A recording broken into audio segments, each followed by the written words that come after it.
আজিজ ভাই কিছু বলবেন?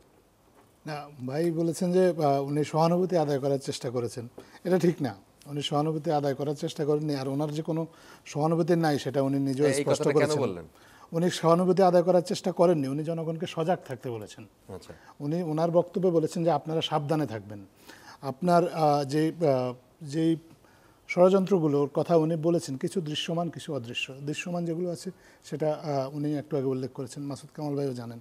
আরও কিছু জিনিস আছে, আপনি দেখেন যে এর আগে সরকারের যে সুবিধাভোগী যারা আছে তাদের তো একটা বড় অংশ দেশে রয়ে গেছে।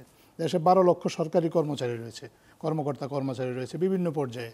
তাদের মধ্যে সরকার প্রমোশন দিয়েছে, পরিবর্তন করেছে মাত্র 50,000। আরও 11.5 লক্ষ কর্মচারী তাদের নিজস্ব পদে রয়ে গেছেন। তো আপনাকে আমাকে সজাগ থাকার জন্য প্রধান উপদেষ্টা বলেছেন, যে কোনো পর্যায় থেকে যে কোনোভাবে আঘাত আসতে পারে। উনি আজকে একটা উদাহরণ দিয়েছেন যে তিতুমির কলেজের এটা ষড়যন্ত্র কিনা এটা সময় বলে দেবে, এটা সেই চক্রান্তের পার্ট কিনা। কিন্তু আমরা এত তাড়াতাড়ি কনক্লুশনে না আসি। আমাদের ছাত্রছাত্রীদের যে দাবি দেওয়া আছে সেটা নিয়ে কথা হচ্ছে, তাদের দাবি দেওয়ার মধ্যে ন্যায্যতা আছে কিনা সেটা দেখা যাক। সেটা তো মাত্র একদিন তারা আন্দোলন করলেন। এখনই আমরা যদি বলি যে উনি সাইকেল থেকে পড়ে যাবেন, আমি দূর থেকে দেখব, সেটাও ঠিক না। জনগণ হিসেবে আপনারও তো কিছু দায়িত্ব আছে।